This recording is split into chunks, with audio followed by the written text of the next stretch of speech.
The story begins with people screaming due to what seems to be a collapse. Eating a fruit, the protagonist shows up, saying something big is coming. We can see a massive tower falling apart. Beneath it, young people with powers are trying to come up with a plan to stop the structure from collapsing. Unfortunately, the barrier they created doesn't seem to be enough, and now a kitten is about to meet its end. Suddenly, our boy appears to save the day. Shocked, people wonder why the barrier he created is so huge, and quickly conclude that he must be the court magician. A man then shouts, asking the young man to save people instead of a cat. Turning around, the magician asks what he just said, then states that he's already saving people after all. Defense is the best defense. Sometime later, we see people congratulating Raylis on his engagement. Smiling, the young man thanks everyone for being there. Suddenly, Elaine grabs his arm and he asks what's wrong. The young woman replies it's nothing and that apparently the day will be a lot of fun. Everyone is charmed by her words. When the protagonist is about to say something, someone interrupts him by shouting. We see soldiers approaching, clearing a path through the crowd. When he sees who they are, Raylis is left speechless.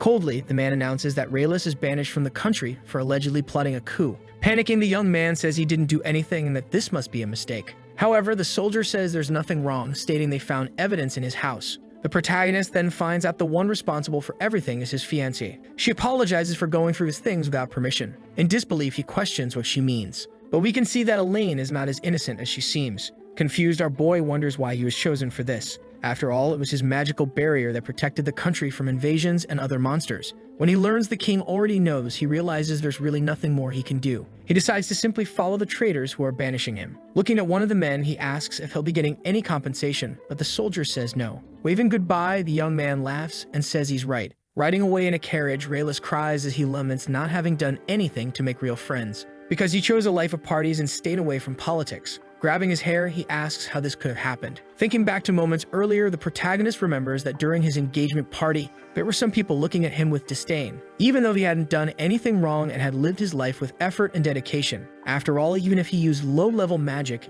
he always worked to improve his barrier until it became massive, and he became the best magical barrier user in the country. However, we find out that the magical barrier protecting the country isn't permanent. Looking out the window, Raylis wonders if he was banished because the king already had other plans for when the barrier vanished, especially now that the shield is reaching its limit. The young man then reveals that he's not even sure if he ever explained his magic wasn't permanent, but now that doesn't matter either, because he was banished, allowed to take only a bit of money and a golden pocket watch. Reflecting on his options, the young man decides he'll head to the Sea of Minot to the south, since it's the most prosperous. But first, he needs to stop and grab a bite. As he enjoys his meal, the protagonist says maybe being banished isn't so bad after all. We can see in the background the hooded figure is watching him, but Raylis doesn't seem to notice as he's focused on his food. Leaving, he thanks the owner of the place for the meal, and begins to be followed by hooded figures. Shortly after, the protagonist turns around and asks what the men want by following him. Drawing his sword, one of them says he's sorry, but the young man's life ends here, showing they're not there to talk. The group quickly charges in for the attack, and Raylis realizes that posture looks familiar,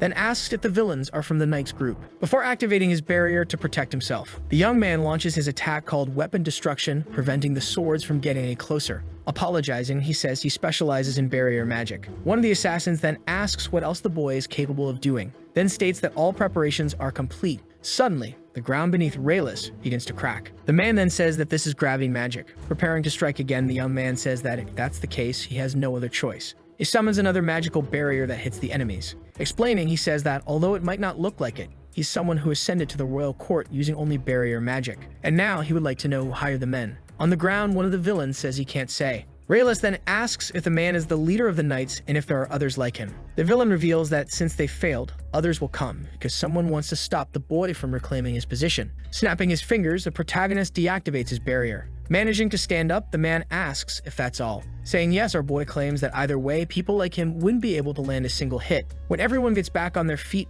Raylis decides not to do anything and lets the men leave. Alone again, he thinks the path to stay in the country secretly has been completely closed. So in that case, he might have to head east, the option he likes the least because of all the bugs. Looking up, the boy shouts that if a bug lands on his shoulder, he's going to bring back the captain of the Night Order. Sometime after walking, the protagonist hears a noise but feels relieved when he looks back and sees nothing. Suddenly, several bugs appear and start attacking him, making him run and scream like a little baby, until they run straight into a massive dragon behind the trees. Looking at the creature, he's relieved it's just a dragon, and decides to simply keep walking. However, a voice emerges and asks if he's ignoring it. He then finds out that the monster, besides being huge, can also talk. Startled, Raylis asks if the creature really is a dragon, since it can speak the human language. Answering, the monster says it's a Bahamut, the most powerful and fascinating species, and now it would like a little snack. The protagonist activates his physical reflection barrier to protect himself, causing the attack to bounce back at the Bahamut, who, after being pushed back, looks confused. Our boy then says he reflected the blow with a magical barrier. Attacking again, the dragon asks how that's possible,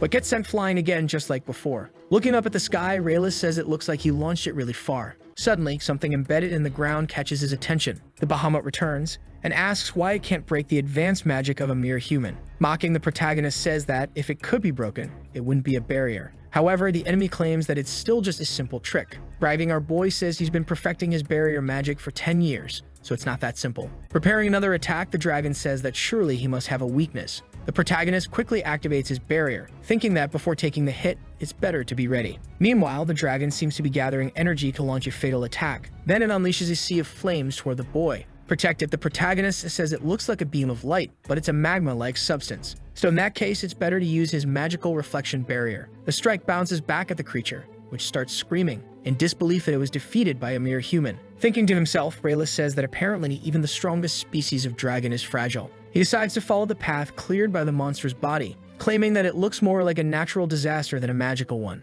At the end of the path, we see what's left of the dragon after being hit by its own magma rain. But to the protagonist's surprise, a young woman rises, revealing that she was the dragon all along. Smiling, the girl says the boy is very strong. Not understanding, he asks who she is. She says she is the Bahamut, and that it had been a while since she took on human form through magic. Covering his eyes, Raylis asks if she minds putting on some clothes. Saying she gets it, she snaps her fingers, making clothes appear on her instantly. The protagonist then says it's still not enough for someone out in the forest. However, Bahamut orders him not to ask for too much, and that since this is the first time she couldn't devour a human, she's going to tag along with him, revealing next that she knows the way. Smiling, the protagonist agrees, saying he was getting bored alone. The girl then asks him to go ahead because she needs to prepare something. Suddenly, the girl lunges at the protagonist, claiming that he's become too soft. She tries to bite him, but her teeth hit another barrier. Apologizing, Raylis says he always keeps an invisible barrier around his body. Then he throws the girl away once again. Turning around, he says they need to hurry, while the young woman complains that she's hungry. After some time walking, Bahamut says the boy is straying from the path too quickly.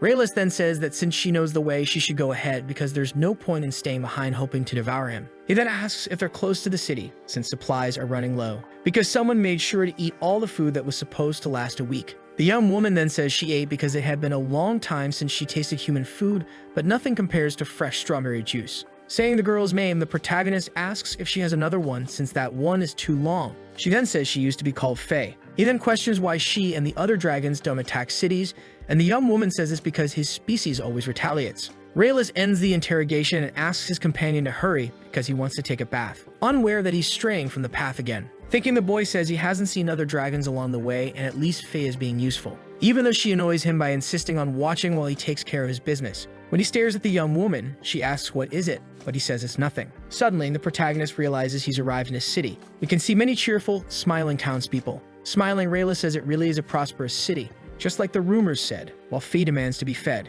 Asking the young woman to wait, he says he'll fulfill adventurers' requests and live comfortably there, thus beginning his second life. Shortly after, we see that things didn't go quite as planned as the protagonist is now hunting creatures. Annoyed, Bahamut asks how he can't defeat such insignificant monsters when he managed to defeat her. The young man then yells that he can only use barrier magic, unlike her, who's a powerful dragon. On his knees, Raylis declares that his second life is truly ruined. But spotting the pocket watch in his luggage, he remembers that he still has a valuable item. Later, in what appears to be a castle, an old man welcomes the duo. Smiling, the protagonist thanks Albert for the invitation. The man then says he's entrusting his daughter to the boy. Faye says the boy is acting strangely, but he insists he'll do whatever it takes to survive. However, since the man's daughter is a prodigy mage and he can only use barrier magic, he has no idea what he'll do if she asks him to teach her new spells. Albert takes the two to the dining room and asks them to sit. Meanwhile, Raylis tries to come up with a plan, deciding to just have faith. He then tells Faye to eat as much as she can, and without hesitation, the young woman says she certainly will, grabbing a giant chicken leg right away, while the protagonist devours a large bowl of soup, leaving the man and the maids in shock. Approaching him, the man says he'd like to talk about his daughter, but is interrupted by the boy asking for more food, while thinking he has no time to worry about manners since he's starving. Suddenly, Albert's daughter enters the room. The protagonist quickly realizes that the young woman possesses an impressive amount of magic, and that in this case he has nothing to teach her, so he needs to eat as much as he can before he's fired. After dinner, the four sit in the living room. Smiling, Albert introduces Amelia to the pair as their new private student, stating that the young tutors came to the mansion solely to help develop the girl's talent. Being very kind, Amelia seems very happy with her father's initiative. The man then says his goodbyes and that he has to leave. That's when the protagonist takes the opportunity to speak directly with his student. However, the young woman orders him to reveal who he really is if he doesn't want trouble. Surprised, our boy asks what she means by that. After all, he already said he's a court mage from the kingdom of Helena. Sitting down, the girl says that, indeed, the pocket watch looks real, but she needs to know whether he found it somewhere or bought it. Since her father is a good man and will blame himself if he finds out the truth, but she won't. With no way out, Raylis decides to tell the truth, and asks if Amelia knows the massive barrier that covers the kingdom of Helena. Affirming that she does, the young woman says the sacred barrier is known across the entire continent. The young man then reveals that he was the one who created the barrier. Crushing the teacup with her bare hands, the young woman says he shouldn't use the title of court mage in vain, so he better try telling another story, if he has the guts. Since one day she wants to become a court mage herself and doesn't have time for charlatans, our boy decides to stick to his story. He reveals that he was exiled from the country for making the barrier she knows becoming seen as a political obstacle. Amelia says he's terrible at lying, since no country would banish their hero, but Raylis insists that it's the truth. Losing her patience completely, the girl tells him to get out of her house. Frustrated, the protagonist asks Faye to say something. The young woman then asks why she should say anything to convince such an arrogant girl. As she leaves the room, Amelia says she won't take lessons from him, but that he can sit quietly in a corner during her training sessions. Outside, Albert's daughter prepares to duel what appears to be a dummy. In his thoughts, the protagonist notes that the magic doll is quite worn down, meaning the girl has been training seriously. Suddenly, fire begins to burst from Amelia's hands. The pair realizes that the girl can also use water and wind, all through her offensive-type magic. Casting a spell, the girl shows what she's capable of, leaving the protagonist surprised.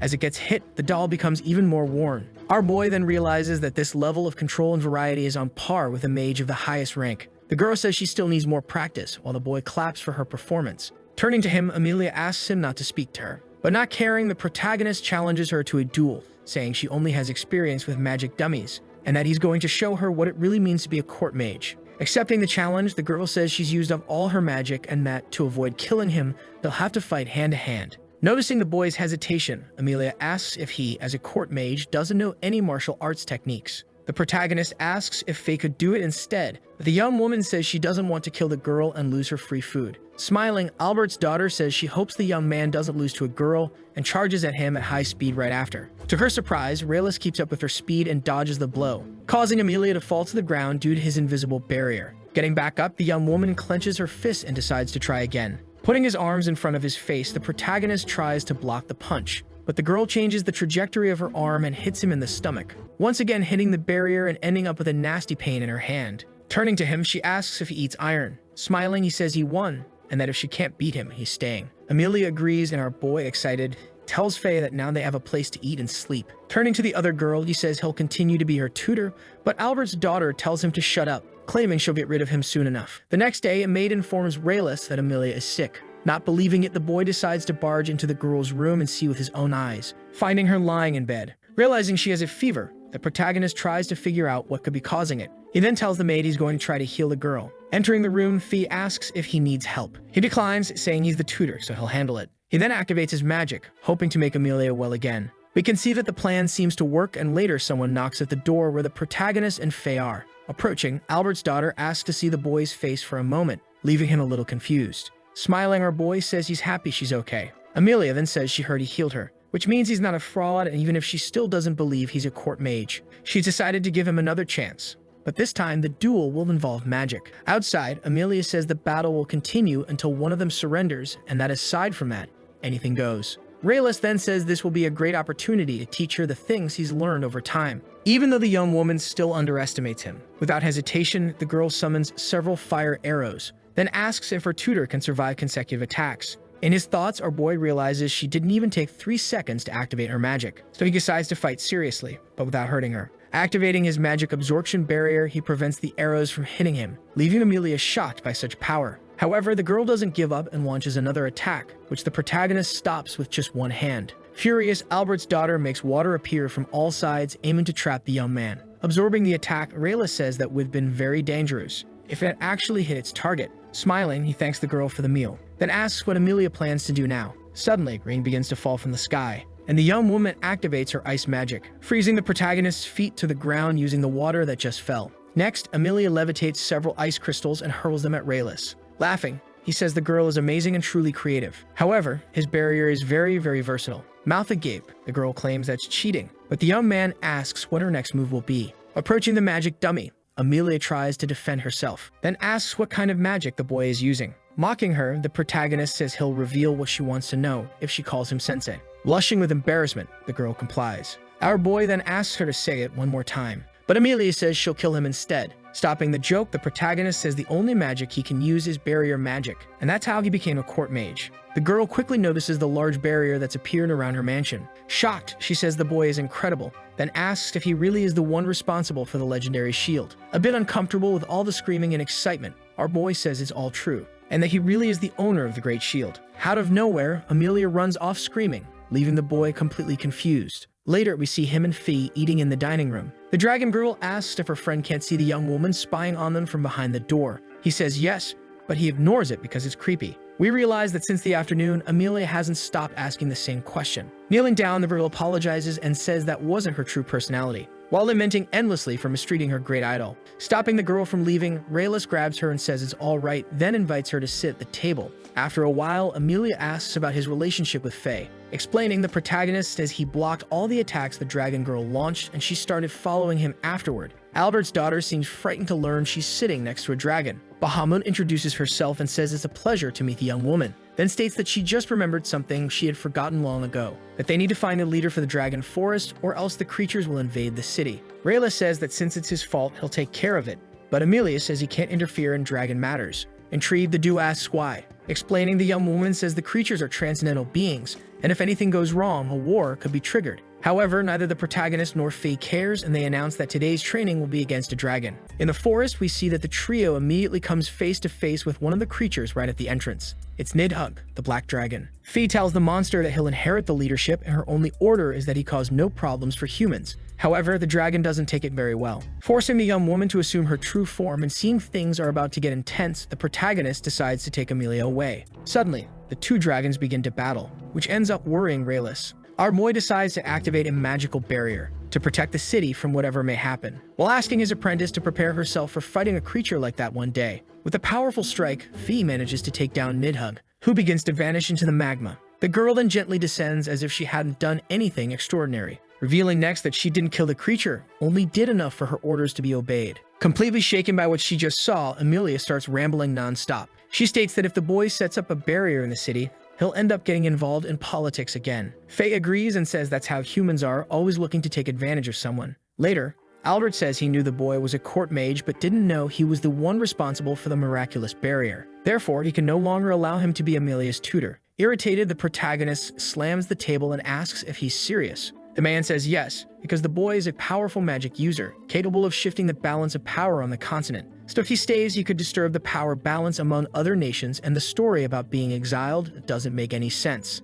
After all, it's thanks to the barrier that Helena's country has been able to show strength to neighboring nations in recent years. In his thoughts, Raylis is shocked to learn he's so well known, even though in his own country he wasn't treated as a hero and many were against his promotion. Yelling, Albert says it's impossible that the great nation of Helena would have done that. But now he's already negotiating with the central government since it's not something he can handle alone. Seeing the boy lamenting, Fee says it's obvious that if he used large-scale magic, something like this was bound to happen. Shouting, the protagonist fires back, saying that if she had defeated Nidhogg more discreetly, he wouldn't have needed to do anything. Shocked, Albert asks if they're really talking about the legendary dragons. Raylis then reveals that Fee is one of them, a Bahamut. All you have to do is look at her golden wings, which she can't fully hide, leaving the man speechless. He says that in the country of Uraig, dragons are considered gods, so it's hard to believe such a story, and then adds that all this is making his stomach hurt, and that the boy must wait for the authorities to arrive. Before ending the conversation, Albert asks if, should the protagonist be allowed to stay in the country, he would agree to become an ally.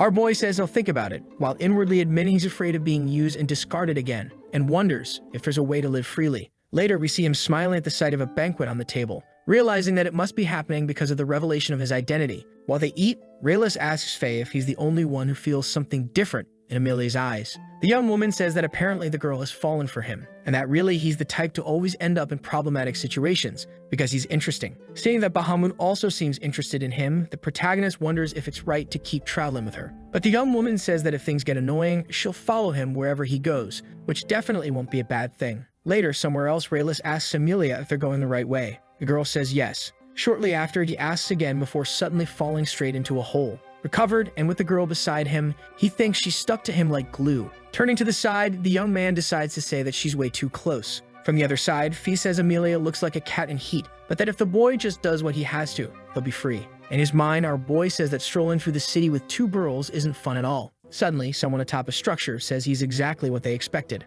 The protagonist asks whose voice that is. Introducing herself, the girl says her name is Meryl, and she's a swordswoman who earned the title of Sword Saint in the lands of the Beast Folk. Intrigued, the boy asks what she wants with him. Approaching, the young woman says she heard that someone named Raylis was exiled, and that she received orders from the queen to welcome him into the city as a special guest. Meryl then asks if the boy would like to go with her to her homeland, adding that refusing won't help. Our boy gets a bad feeling and says that any place is fine for him as long as it has a stable job and good pay. Answering the girl, Raylis says he can't let others decide how he should live his life anymore. Preparing to strike, the Beast Girl says she understands and, apologizing, claims that when he wakes up, he'll already be in her land. With her greatsword, Meryl leaps forward, charging with full determination. To defend himself, the protagonist activates his weapon destruction barrier, launching the young woman backward. Intrigued, the boy asks why the great sword didn't break in two. Explaining, the girl says the barrier is interesting, but her weapon was forged by the best blacksmith in the Beastman's lands. Therefore, it won't break that easily. Raylis watches the swordswoman coming at him again. Realizing she'll be blocked, Meryl decides to change tactics.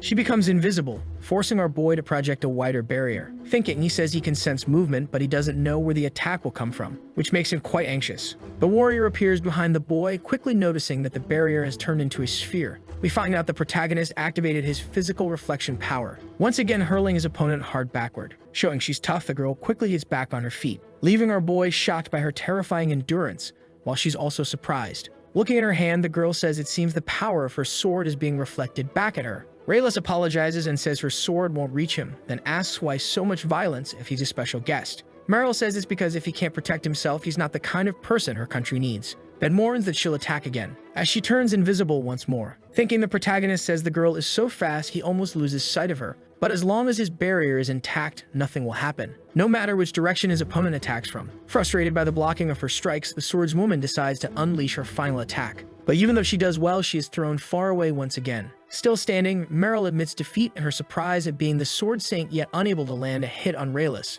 Turning away, the protagonist yells at her to cover up the parts that are exposed after her clothes got torn, then offers her his coat. Thanking him, Meryl says her queen ordered her to bring the barrier back to their country at any cost, so she'll rest for a few days until she finds another way. Smiling, our boy says he feels like he's doing something wrong, but right then, his two friends show up to take him to eat. Watching the trio walk away, the swordswoman calls the boy's attention again, because she wants to know if he would accept becoming her husband, which leaves Faye and Amelia burning with jealousy, and the protagonist completely speechless. The young woman says her dream is to marry someone her sword can't reach, but Raylis says that's not the kind of relationship he wants. Amelia jumps in and says the boy already belongs to her, but Meryl disagrees and says she fits his type better, then asks if he also wants to join the competition. The girl replies that actually she just wants to devour the protagonist, showing she still hasn't given up on her plan to obtain the miraculous power he carries. Intrigued, the boy asks how long she's had that ambition. The girl then says she won't interfere with Meryl's marriage because human lives are short, so she'll just wait for when he's very old.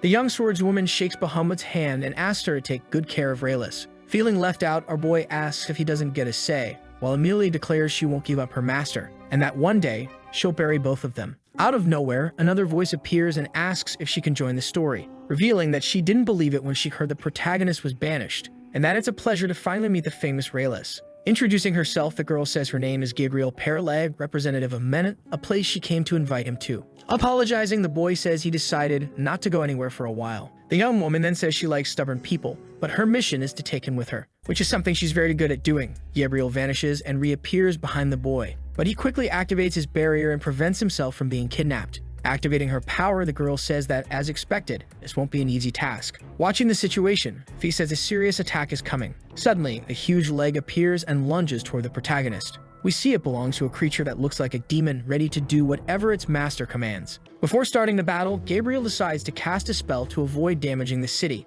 and attacking right after. She tells Raylis not to die. Thinking she got him, the girl says that he surely wouldn't be able to withstand that blow. However, to his surprise, our boy activated his barrier and ended up destroying the great demon. Turning around, he asks what it was the girl was saying again. Getting back on her feet, Gabriel shows she's not done yet, and lifting a huge boulder, she asks the boy to keep her company just a little longer. Our boy finds the size of the massive rock strange. It seems smaller, but the girl says that's nonsense. After all, that's just the tip of the iceberg. The protagonist then realizes it's going to destroy the city, but Gabriel claims it's just collateral damage. Hearing that, Meryl asks if the girl is also referring to her Amelia and Faye. Confirming, the girl says it shows how desperate her country has become. Rayla says this time he'll hold back, and begins to activate another barrier, leaving Gabriel wide-eyed, because it wasn't just a simple barrier, it was something massive. Defeated, the girl says that in that case, she'll use her magic to teleport him to Minot, but our boy warns that he'll reflect any magic she tries to use on him. After another one of her spells fails, he says it's pointless.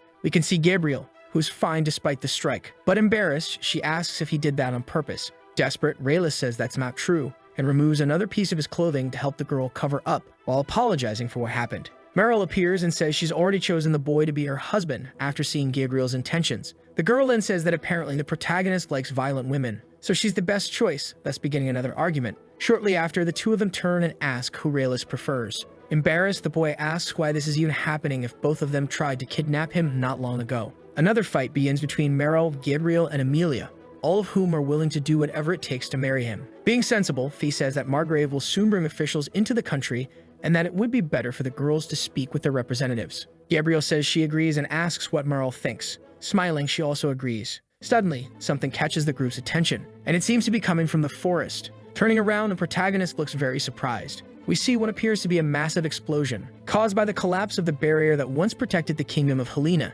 the same one that kept dragons out. This makes the protagonist reflective, as he didn't expect the barrier to vanish so quickly. Still, he decides it's no longer his concern. Later, we see everyone gathered for a meeting that will decide the protagonist's future. Albert says that first he'll present the terms from his country, Uri, which are a lifelong position as a court mage, a salary 10 times higher, and the title of Count. Hearing this delights Raylis, and it seems he's already made up his mind. Then it's Meryl's turn. She says her country is willing to grant the boy the title of Duke and a vast amount of land equivalent to 1/10 of the entire country. Excited, the protagonist says that in that case, he'll go live in areas. Gabriel then asks to present Minot's terms, which include the title of Duke, lands, and the sea, so he can develop his own territory. Raylis then says that he should definitely go to Minot. Not done yet, the girl says that if the others agree, her country will grant land to both Uri and Areas. Albert and Meryl agree and quickly vote yes, leaving the protagonist irritated at once again not being allowed to choose. Meanwhile, in the country of Lena, someone asks why the barrier broke. It's King Karasari's Vane speaking with the captain of the Knight's Order.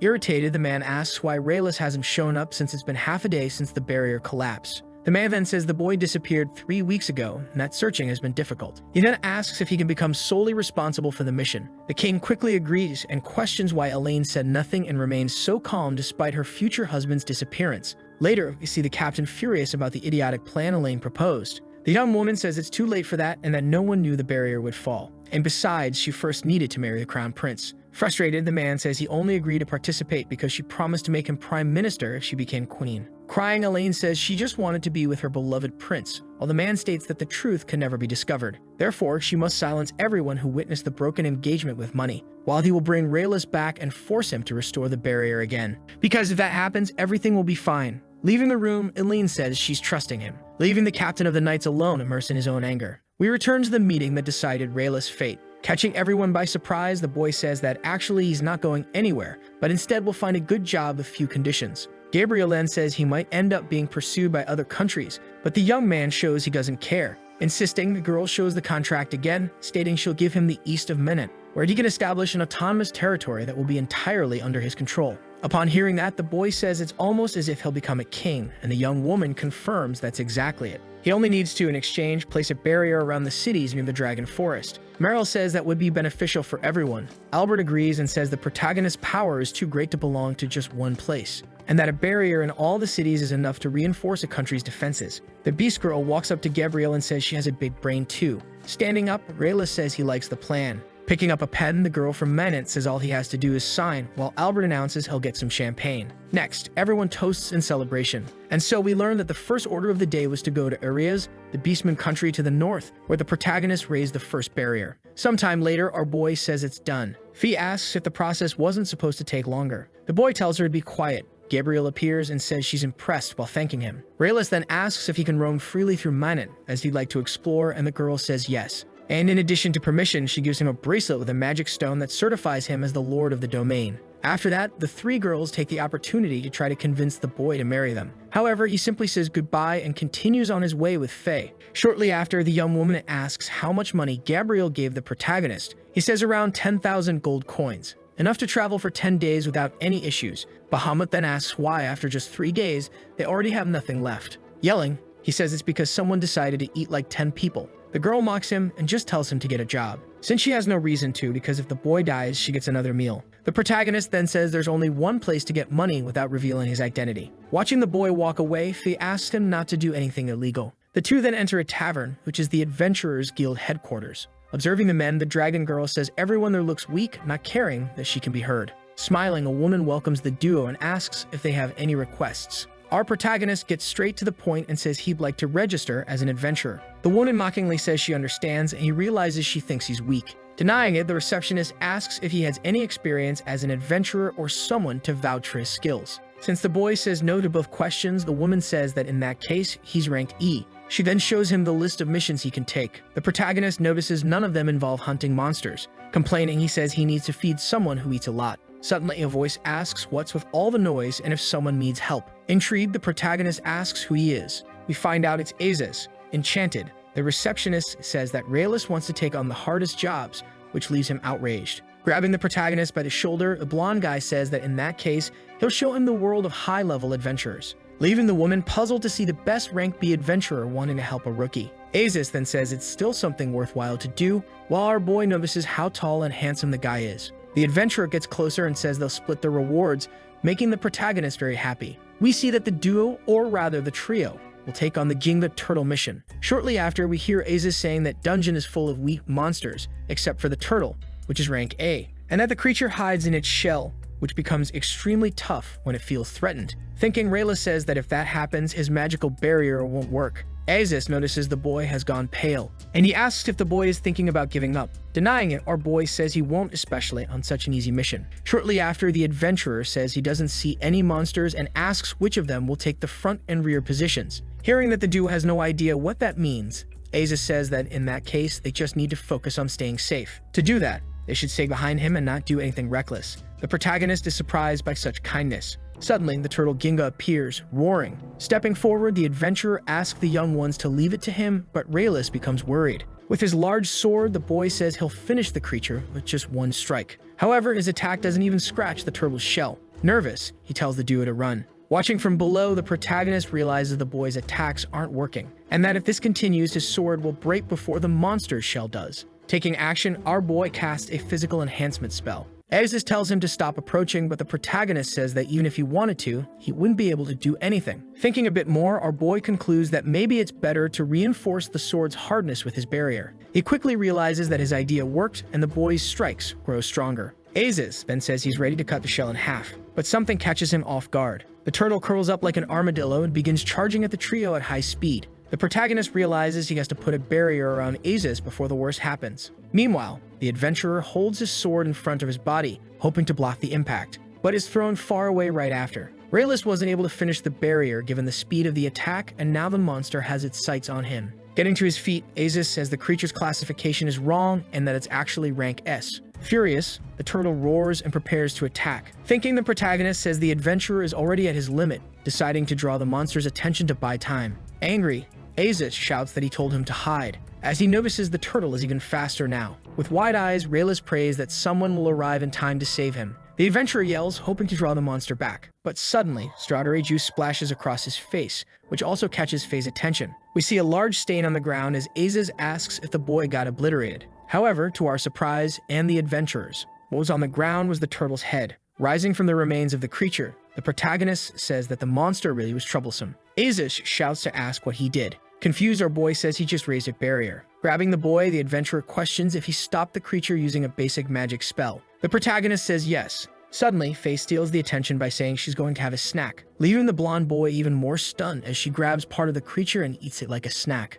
The young woman then discovers that this food has an interesting effect on her wings. Raylis says that's ridiculous and tells her to hide them. She replies that in that case, she'll only use them when necessary. Approaching what's left of the turtle, the protagonist says he's going to take whatever's there and sell it. But when he calls for Isis, he realizes the boy passed out and is sprawled on the ground. Sometime later, we see the dude happy for having earned more money, while the adventurer is still in shock. Looking at the blonde boy, the protagonist asks if he can really keep all the money. Since he didn't do anything, the boy says yes. Our boy then invites the adventurer to come to Mirai, saying his presence will be very useful. The boy says it's not quite like that since he's the best adventurer in that town. The Jew bids farewell to Isis, and we see that the protagonist created a protective barrier for him as a gift for his generosity. Shortly after, the youngsters reach their destination. Faye says that finally they've arrived in the city before dying of hunger, even though she's the one who eats too much. Changing the subject quickly, the young woman says the place feels quite empty. Suddenly, 3 men appear at the door of a house, shouting for a priest. But they quickly realize he's not who they were expecting. Raylis then says he's not a priest, but he can help, thinking about scoring some food in return. And so everyone enters the house. Next, we see someone bedridden, and one of the men explains that people in the city have been getting sick nonstop. Smiling, our boy says he'll solve the problem before the priest returns. Soon after, he discovers that his barriers aren't able to cure curses. Beside him, Fee says it's fine if he starves to death because that way, he'll finally reach his goal. Suddenly, someone grabs the protagonist's hand and begs for help. With no way to refuse, the dude heads into the forest in search of answers. The young woman says it's a bit rushed, since she doesn't know any curse so weak that it can't kill humans, although she's sensing a nostalgic scent. Walking in a direction, Fee reveals that still, she can't remember where the scent is from. Shortly after, she says they've arrived. Behind her, the protagonist says he's also sensing strong magical energy. He's then shocked to see that the lake is red. Suddenly, his ally seems to remember where the scent was from. In front of the duo, we see Azazel, a demon who was Faye's right hand during the war between gods and humans. Without hesitation, the girl decides to break the seal and imprison the monster,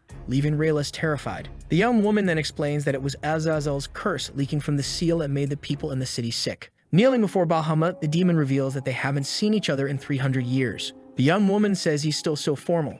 Apologizing, Azazel says he was caught by weak humans and is ready to be punished. However, Fee says there's no need for punishment. After thanking her, the creature with his shadowy eyes asks why the girl is accompanied by a human, then requests permission to eliminate the protagonist, but the young woman says the war ended long ago and they lost. Determined, Azazel says that in that case, they must restart the battle, beginning with the human in front of him. That states that he's become even stronger than he once was. As he activates his powerful corruption magic, boldly the demon says this is his first time using that spell in a long while, and that surely the hero won't escape it. Impressed, Faye admits that, indeed, that's not something humans can easily analyze or counter. Azazel then says that if the so-called hero reappears, he'll destroy him, so Bahamut can rule over humans. Hearing all this, Rayla seems unfamiliar with the story of the hero. The girl interrupts her ally and says that nowadays there are beings far worse than the one he's referring to, but that even so, the demon is free to try facing them if he wants. Without hesitation, Azazel asks where he can find such a powerful being. Faye points to the protagonist, catching him completely off guard.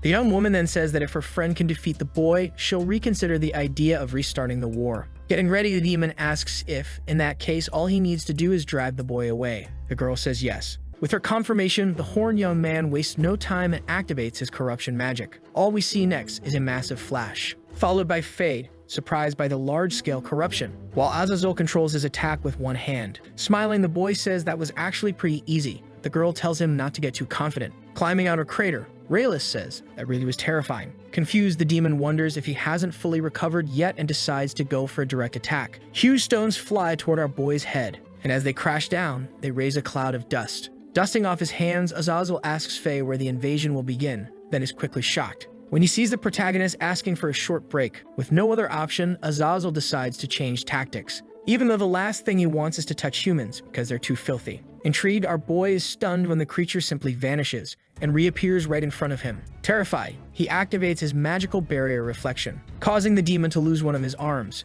Not understanding anything, the creature asks what kind of spell that was since it looks like a simple barrier. Laughing, Fee says she warned him and reveals that the boy's barrier is very strong, capable of repelling any magic. With his pride wounded, Azazel decides to launch a third attack. But our boy says that regardless of the attack, nothing will change. We realize the demon's new plan is to annihilate the boy before anyone notices. Approaching from behind, he activates his lure magic to cause a crack in the barrier, but ends up losing his other arm. Smiling, the protagonist says that Azazel really needs to take better care of himself. Shouting, the horned boy says his wounds will fully heal in a week, which leaves our boy shocked. Approaching Faye, the creature asks if all humans have learned to use that kind of magic. The girl says that, as far as she knows, only that one has. Azazel then says he understands what the girl's intentions are. He then asks if the war will start again after the boy's death, 100 years from now. Our boy says that if Faye absorbs his magic barrier, humanity will definitely be wiped out. The girl invites Azazel to enjoy 100 years of peace, but he says he has things to do. He then snaps his fingers, causing several bats to appear out of nowhere, which begins swirling around his body as he disappears too. Bahamut then says that the creature will be useful to them. However, hearing that scares Raylis. Smiling, the girl says it's not just about fighting power, because Azazel's true strength is impressive. He makes allies and enemies submit through fear. Reflecting, the protagonist understands that his ally is also talking about traitors. Trying to calm things down, Fee says that once creatures swear loyalty, they never betray. But in any case, he has the barrier. And now it's time to report it and claim the reward. A short time later, the Dew spots the city of Murray. The protagonist says getting there was hell, and that even the suspect in Azazel's case was considered. Unbothered, Bahamut says that even so, everything turned out fine. Eyes wide, our boy says that doesn't mean it wasn't hard. And smiling, he says the city is more beautiful than he imagined. In disbelief, the boy wonders if all of that is really his as he walks toward his new mansion, showing the bracelet he received from Gabriel and saying that he really is the new lord of the place. Excited, Raylis asks Faye if he did well, but the girl sarcastically says no. Bowing, the guards say they've been waiting for him. The protagonist then asks his ally if a golden carriage will pick them up at the gate, but she says she doesn't know. Later, we find out it won't, and that they walk the whole way. One of the servants wearing some kind of mask greets the duo and says someone is waiting for them, then asks them to wait where they are. Bahamut, annoyed by the atmosphere, says they're apparently not welcome. Raylis agrees, saying he can feel the cold stares. The girl then says that if they get rejected, they can just wipe everyone out. Curious, our boy asks who exactly they're waiting for. Suddenly, 3 men appear at the door. The one in front welcomes the representatives of the country of Helena and says that Lord Gabriel passed along all the information to him. Vango then states that a long time ago he was entrusted with managing that domain,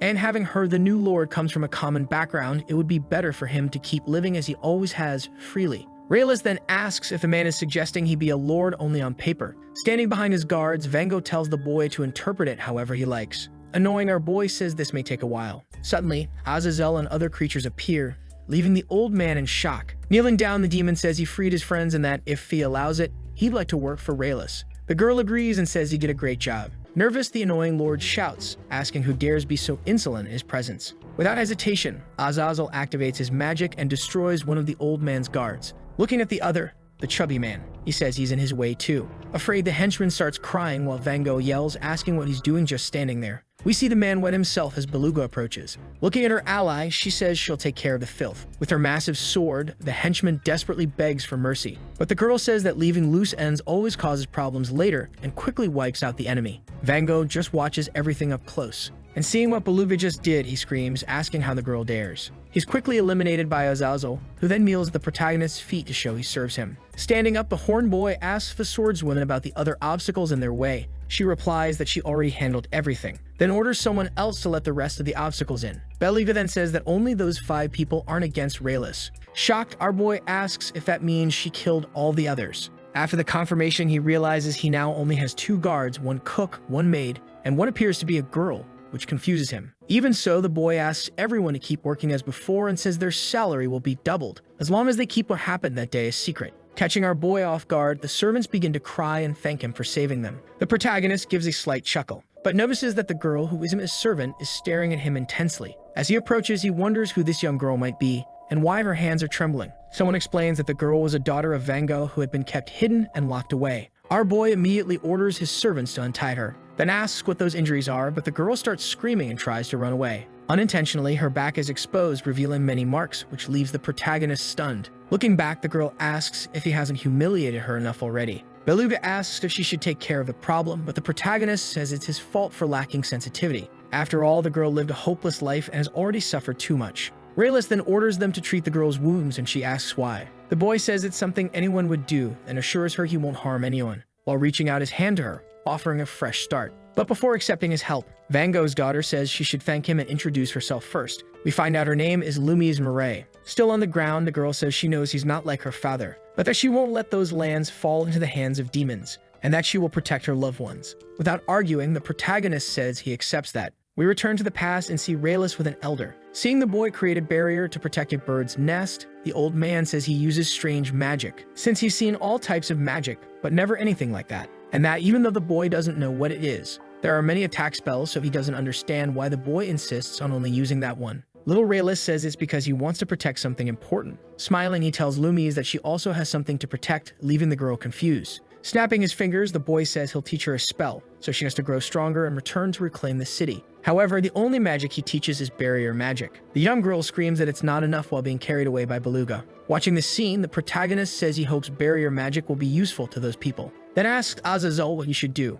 The demon says they must make good use of the former lord's legacy, which is to start the flood control works by building levees. Seeing how serious the situation is, the protagonist says it will take a long time to complete. Azazel reveals that Vango never cared about that or the farmers. Suddenly, someone approaches and asks if the boy is Raylis, the new governor of the city, and why he's working with demons. Taking charge, the protagonist orders his servants to step back. Smiling, he apologizes to the people and says he never intended to act despicably. However, the farmers don't believe him, putting our boy in the middle of a near riot. A man in his thoughts says that if the flood problem gets solved, he won't be able to charge excessive taxes anymore. So he decides to stir up the crowd against our boy's group. Annoyed, Beluga quickly attacks the man, enraging his group. Drawing her sword, the young woman says anyone who wants to complain can do so to her face. Meanwhile, Raylis thinks he never wants to have the girl as an enemy because of how powerful she is. Suddenly, the other people start feeling sick. But the protagonist orders that no one there will start a regime based on fear. Stepping forward, he decides to show what he's capable of, leaving the farmers speechless. With his barrier power, which will protect the city from future floods for 3 years. Suddenly, everyone starts asking questions at the same time about that protection. Smiling, Raylis suggests the man from earlier try it out himself, thus beginning the Lord's magical barrier breaking tournament, where the winner will be whoever causes the most damage, and will receive a special prize. A set of gear crafted with barrier enchantments, enlistment in the army, and other benefits. We hear people commenting that there's too much fuss over something as simple as a magical barrier. However, someone says that's the same spell that was cast over Helena. The announcer then asks everyone to be quiet and states that the participants can attack as much as they want for 10 minutes. We find out that even the city's most recognized adventurers are among them. A large explosion occurs, and while some think it will be easy, Raylis shows confidence in his work. When the dust settles, the participants realize they didn't even scratch the barrier. Meanwhile, the entire crowd screams for them to keep attacking while there's still time. Several consecutive attacks are launched until a whistle blows, signaling that the 10 minutes are over. Nothing has changed, the barrier remains intact, and the adventurers are exhausted. Stepping down from the stage, the protagonist gets ready to deliver the verdict. He walks up and places his hand on the barrier to feel which attack was the most effective. In this case, it was from participant number 24. Beluga approaches and asks what's the point of a tournament where no one gets hurt. The protagonist then says that it shows the combat power of the residents and that comrades should help each other. Realizing he's being judged, he says that he also thought the tournament was useless, but changed his mind. While wondering internally what kind of image he's projecting, Beluga then says that maybe he wasn't entirely lying when he said he thought that too. Suddenly, Azazel appears and says there are guests at the mansion. The protagonist then thinks it's Gabrielle and wonders why she would come. The demon leans in and whispers something in the boy's ear, and he instantly realizes a problem has just emerged. Raylis decides to return to his mansion. Behind him, Faye asks if he knows who the visitor is. Answering, our boy says it can only be the mage Olivier, known as the strongest in the kingdom, which means he needs to be ready. Entering the room, the boy walks in already calling the young woman's name, but ends up face to face with Lord Gemag. Confused, the protagonist asks what the man is doing there. Sarcastic, the Lord questions why he's asking, and whether it's because the boy thought someone so magnificent wouldn't bother to come to his house. He then reveals that he's there to take him back since he received an order from the commander of the knights, even though he doesn't care whether Helena has a barrier or not. Thinking, the protagonist concludes that maybe the king wasn't involved in his banishment. He then states that he won't go back to Helena, not even by force. Laughing, Gemag asks if the boy intends to fight him, even though he can only use barrier magic to defend himself. Preparing to attack, the man claims he'll show the true power of a court mage, forcing the boy to close his eyes due to the bright light that begins to radiate. When Raylis opens his eyes again, he's surrounded by clones of the Lord. Our boy thinks that since it's just light, his barrier magic won't work, then remembers that his magic isn't only about reflection. Just as he's about to be attacked, the protagonist activates his magic barrier detection ability, which sends Gamag flying into a wall. Relieved, the protagonist regains his vision and comes face to face with the Lord embedded in the concrete, while Faye is delighted to see fresh meat. Surprised, the protagonist asks if the girl did that. Confirming, she says just watching was boring. Our boy realizes how powerful his ally is, and approaching the Lord, asks if he's okay. we see that the man is tough and still alive. Furious, Gamag says it's not over yet, and that there are many powerful people after the boy. Thinking, the protagonist says that if one of those people is the strongest court mage, his magic barrier might not be enough. Suddenly, Azazel arrives and appears, and is surprised to see all the chaos. He was just getting snacks and drinks for the visitor. Faye quickly grabs the treats while the demon says he'll take care of the trash on the wall. The protagonist then says they need to get stronger soon. Smiling, the boy asks his master to go check out the tournament, because the selection for the regular army is about to end. At the competition venue, we see a young woman with a scar on her face, which surprises Raylis with her attitude. The demon girl explains to the boy that the current battle is to decide the commander of the knights. Suddenly, a guy in armor appears. Turning to him, the girl asks if he's the last name on the list. Confirming, the boy introduces himself as Oliver. Laughing, the creature says he looks really nervous. Thinking, our boy says the young man looks really weak, but if this is the final battle, it must mean he's wrong. Looking to the side, the girl notices that Raylis is present. She asks him if she can finish the boy off, who, trembling, begs the creature to take it easy. Both begin to prepare, until our boy says they can start. Appearing behind the boy, the demon girl tells him not to die too quickly, impressing the protagonist with her speed. He tries to save the boy, considering him a valuable fighter.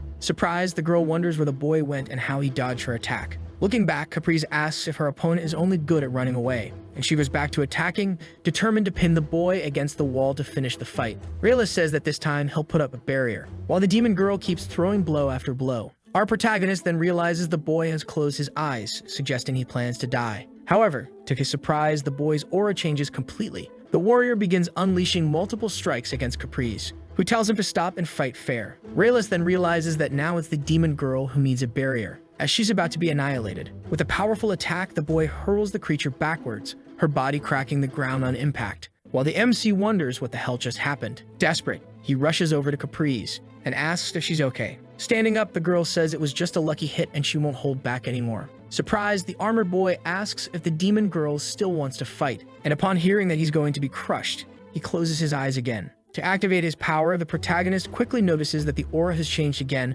but it feels different from last time. Suddenly, Caprice is attacked and ends up spitting strawberry juice out of her mouth. Backing away, the girl states it's like the boy has become a completely different person. She decides to go on the offensive, but the boy blocks her strike effortlessly. In disbelief, Caprice says that as long as the boy keeps his eyes closed, he becomes someone else. And at this rate, she's not getting anywhere, so she decides to use her speed to her advantage. However, the boy quickly changes tactics and grabs her by the neck, slamming her hard to the ground right after. Aiming his sword at the girl, the boy says he's ending the fight now, and prepares to deliver a fatal blow. Smiling, Caprice says a loser can only accept death, but Raylis shields the girl and says that's enough. He then announces that Oliver is now the captain of the knights from that moment forward, and says he's counting on him. After opening his eyes, the boy returns to being that insecure person. Caprice gets up and looks happy with the outcome. The MC then says the boy's power is incredible, before being surprised by Azazel, who agrees. We find out that Oliver has the gift of possession, which allows something to enter his body after he relaxes his mind and body, which means the boy can be possessed by over 1,000 Swordmaster spirits.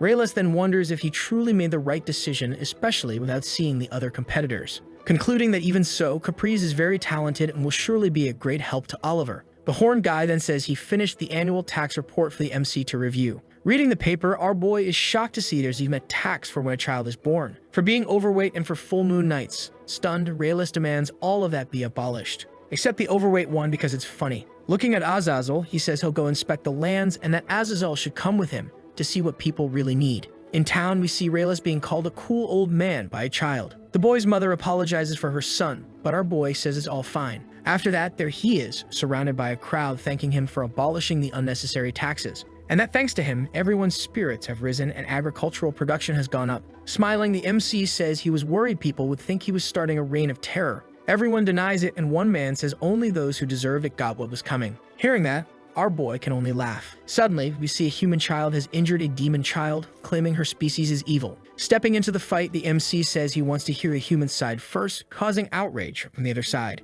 Looking at the little boy, he asks him to tell what happened. In response, the boy yells, saying that demons should just leave the human villages. Annoyed, the protagonist traps the child inside a barrier. He then asks if the boy really thinks demons are different from humans, even though he has freckles on his face that make him look different from others, and whether he can still be his friend because of that. The boy says yes to the last question, and smiling, the protagonist asks if he wouldn't be sad to be excluded just for having freckles. Crying, the little one says yes, so Raylis says that both humans and demons are his family. Once released from the barrier, the boy quickly runs and apologizes to the demon child. And everything's okay again. After all, kids are simple. Everyone starts smiling with joy, but Azazel seems disturbed by something. Later, the protagonist places another one of his barriers in a region. Watching everything, the Horned Man says that seeing that is like witnessing a miracle. But our boy says it's just a simple barrier spell and that now he needs to link them all into one, thus creating a great nation. Smiling, the protagonist says Azazel looks happy. Confirming, the demon says he's more than happy to live in peace and never really wanted to fight in the gods' war.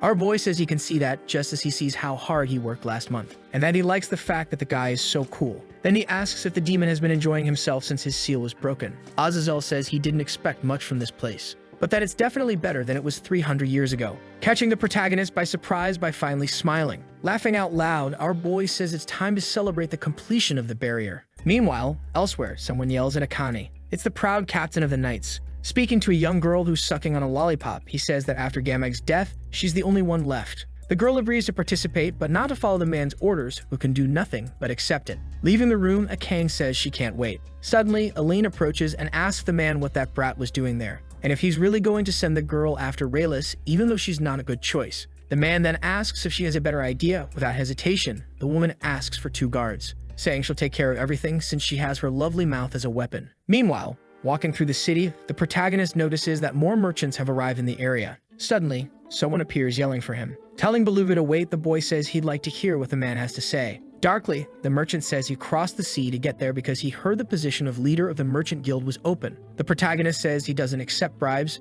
The man says he understands, but didn't hurt to try. He then shows a stall full of gold coins. Thinking the young man is an easy target, Raylis asks where he got all that money, stating, before the man can even reply, that he won't accept it, because giving someone authority only brings pain. The other residents celebrate and say they wouldn't expect anything less from him. Our boy realizes he's drawing too much attention and won't be able to see how people are really living, so he decides to disguise himself as someone older. Looking in a mirror, the boy asks where Lord Raylis went and Beluga points. He doesn't understand sarcasm. Walking away, our boy says he'll go on alone. After a while, we see that the residents still recognize him. Disguising himself, he says he's just a traveler who arrived in Marais by chance and would like to know what life is like there. Everyone stands speechless, witnessing the worst acting of all time. Someone then says that in the city, everyone is happy thanks to the Great Lord, and thanks to the sacred barrier he placed. Our boy feels happy. Suddenly, Faye approaches and calls out to him. Still in disguise, the boy asks who the girl is, but she orders him to stop with those bad jokes. Then she says she met with the merchants in person and is exhausted,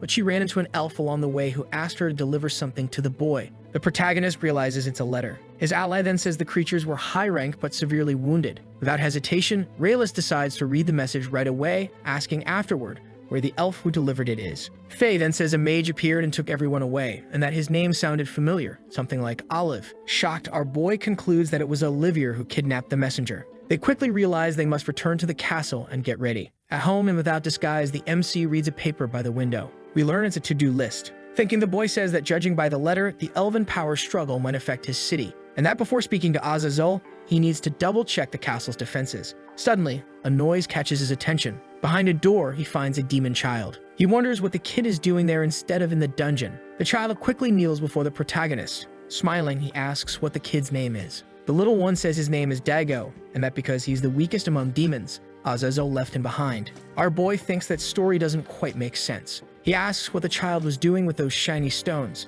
Dago says he was breaking them to modify their effects, which surprises the protagonist with such a skill. Looking back, he asks what the little one was planning to do. In response, the kid says he wanted to modify the magic barrier in his own way, leaving Raylis speechless. The child realizes he said something wrong and starts crying and apologizing. Kneeling down, the MC says it's okay, since barrier magic really is fascinating. Agreeing, the little one says it'd be great if others could also use that kind of magic. He then hands the boy a stone, which reacts to the magical energy, saying that with it, even from a distance, Raylis will be able to create an invincible barrier. Shocked, the MC asks what the kid needs in return. Without hesitation, he says he just needs some separated fragments of his barrier. The MC does as asked, surprising the child with his speed. Grabbing a fragment, Dago says he just needs to attach it to one of his stones. In his mind, our boy concludes that this child is definitely not weak. Excited, the boy says he'll fuse his modified magic stone with the barrier spell. Holding what seems to be a shield, the MC says he's going to test it. And smiling, he says it really does perfectly trigger his barrier. Looking back, he asked about the physical defense barrier. The little boy then says he thought about making it react to body heat. Enchanted, Rayla says he'll sponsor the project, and as he leaves, says he's eager to see the result. However, before leaving the room, he decides to ask if Dago also does construction repairs. To help with the damage Faye caused, we see the little one already working, while blushing after being called a genius. Suddenly, a dark stain appears behind the boy, forcing the MC to quickly pull him off the ladder as he wonders whether that magic is being used by Gabriel. He quickly realizes that actually that impressive magical power can only belong to Akane, who appears smiling, saying she was sent by Kurosalis. The young man then says that knowing her, she didn't come just because of orders. Confirming it, Akane says it's also because she loves fighting, and she quickly charges in to attack, confident that this time she'll definitely break Rayla's barrier. Our boy defends himself, showing he's fed up, but the girl doesn't seem done. Standing on a pedestal, the little girl asks why she keeps getting blocked by a simple barrier spell, then says she's been thinking a lot lately, as she activates what seems to be a very powerful energy, causing a gust to storm through the room and almost blow Daigo away. Unleashing her strike, Akane shows she doesn't care at all about the recent repairs. Our boy casts his magical reflection barrier and sends the attack right back at her, which she absorbs, asking what kind of magic she should use next. Grabbing the barrier that Dago created, she decides to go with that one. But the demon child jumps in front of the MC, saying he'll protect his master, even while trembling all over. Placing a hand on the boy's head, the MC says he'll handle everything and tells him to step back, and that everything will be fine. The girl asks what that thing Dago was using it is. In response, the little one says it's Rayla's magic barrier, modified with his magic stone. To test it, Akane decides to attack the kid, who defends himself and states that no one can break that barrier. Proving him wrong, the girl decides to throw slime, which doesn't emit magic. With the shields dirty, the protagonist laughs and says that Akane won that round. Noticing the interaction between the two, Rayla realizes he has no other choice, and says that if the girl promises to behave, she can stay and have fun with Daigo. Excited, Akane shows she's just a child and runs off with the little demon boy. With tears in his eyes, the protagonist tries to ask the kid to fix the damage, but it's already too late. Later, during the beautiful full moon night, the protagonist sleeps peacefully in his bed and doesn't even notice someone approaching. Suddenly, two hands grab his cheeks. Startled, he wonders if it's another one of Helena's assassins. But as he touches something he shouldn't, he widens his eyes and realizes that, in fact, standing right in front of him is Meryl.